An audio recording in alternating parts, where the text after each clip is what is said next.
I know the smell and taste of dwarf. No one better.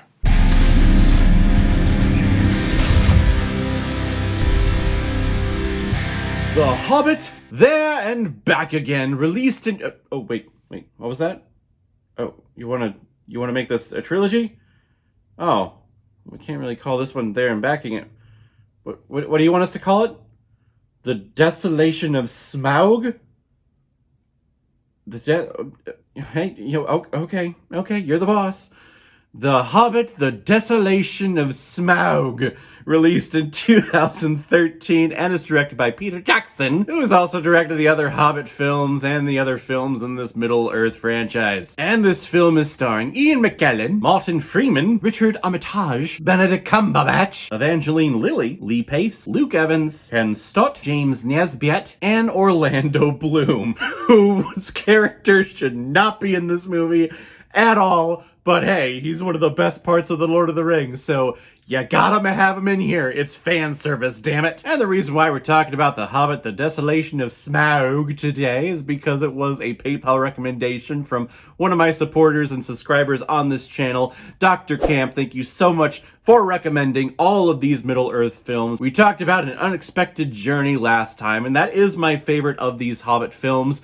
When it gets to this movie, especially with my movie theater going experience with this film, it kind of just goes downhill from here. The company of dwarves and our faithful little hobbit have escaped the clutches of the orcs one last time. So now our company comes to the forests of Mirkwood, and while there, they are captured by the elves, but our young hobbit friends has a secret that he stole from a cave in the last film, and he's able to free his friends, and they're able to take a barrel ride down the river to Lake Town. And in Lake Town, they gather their plans for once and for all get to the Lonely Mountain to take out Smaug and recapture the treasure. I'll be honest, the plot synopsis was very hard to dish out, because in order for me to tell you a solid plot synopsis, I don't want to spoil everything, but kind of like the main actions in this film, there's only like a couple of things that happen, or that should happen in this movie, and then nothing is resolved, nothing resolves itself. It's called The Desolation of Smaug. Smaug's not even killed in this frickin' movie.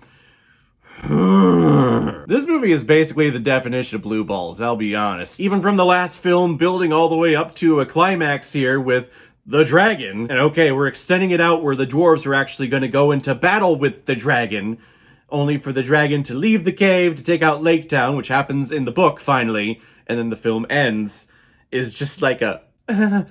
That's kind of what this film trilogy is with The Hobbit. It's one big building to just a very lackluster ending and satisfaction. I'll be upfront, I don't have a positive memory about this film. I've only seen it a couple of times, because every time I go back, I think about the terrible movie theater going experience that I had with this film. It's the worst experience I've ever had. We're sitting there, it's a packed house, of course everyone's like, oh yeah, we're gonna have Smaug and Benedict Cumberbatch, and it's Middle-earth, and yeah! And what happens is that a dad with his 3 little boys sit behind us, and the kid decides the entire time can't keep his frickin' legs still, and decides to kick my fucking chair the entire goddamn movie. And I would turn around, I would look back, I would look at the dad, I would turn back and look at the kid, I would make little noises, I would say, shh, would you stop? And it would keep fucking happening. It's experiences like that when people say like, oh, films need to be shown in theaters. I think about that experience and I go, no they don't. No they don't. I would be happy to watch a movie from the comfort and safety and peace and quiet from my own home. I sound like a frickin' Backenses already. Backenses like peace and quiet they do. Yes, precious. It's a Middle-earth review. I gotta get my Gollum impersonation somewhere in there. So to have blue balls for this movie, only to have just the reason why you should have blue balls kicking me in my chair the entire time, it led for just a terrible day, a terrible evening. I never want to experience that again. Yes, I know the experience could have been worse. They could have been talking throughout the entire goddamn thing. But, you know, it still doesn't take away from how terrible it was for me. But let me think about the positives I have with this movie. Martin Freeman, again, is fantastic as Bilbo when he's on screen and the film is focusing on him. In particular, when it's him and Smaug, the dragon, that whole scene. I love it. It is exactly from the book, at least parts of it. There were some added pieces of dialogue that they put in there to kind of connect the appendices version, extended version of these films, which, by the way, I'm watching all of these films this week, the extended version, which means I have to start this like in April to get done for this review. But those points with Bilbo, I love seeing it.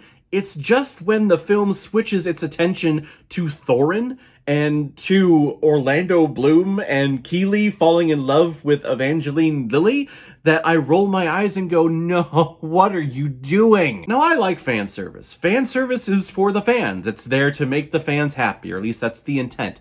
I get it, and I love it most of the time.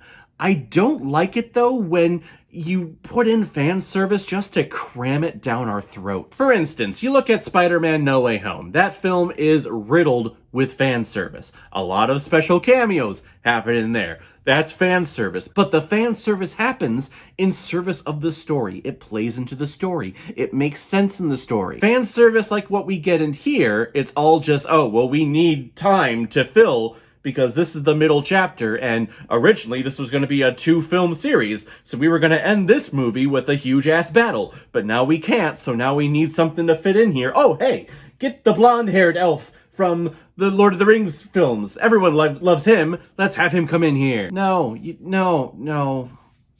This is where this trilogy starts going downhill. In the first film, they focus on Bilbo the majority of the time. The film is called The Frickin' Hobbit, for Christ's sakes. Here, in this film, Bilbo's a supporting character. He is barely in this thing at all, and when he does show up, he's overshadowed by Thorin and his treasure sickness madness thing, or all the elf bullshit that's just thrown in here. It's a shame because Benedict Cumberbatch gives an amazing performance with his role as Smaug. Watching the behind the scenes stuff with him in the mocap suit on the ground, slithering around like a snake or a dragon, and doing all of the voice work with all the little dots on him is great. I could just watch that. His performance is fantastic. I showed it in my class, actually. So it's nice that the film called Desolation of Smaug, when we get to Smaug is actually awesome, but again, there's no resolution to the Desolation of Smaug in this film. I feel stupid saying that name over and over again. Smaug.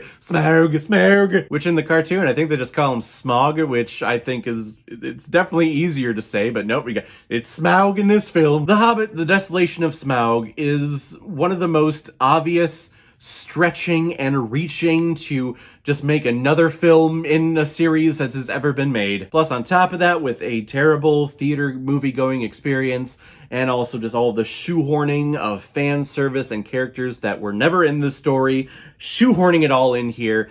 It's an obvious attempt of the studio going like, we just want to make more and have that Middle-earth money, please. If Del Toro directed these films, that would have never happened, and we would have gotten this second part as There and Back Again, which is an amazing tale because it's from the frickin' story, it's from the book.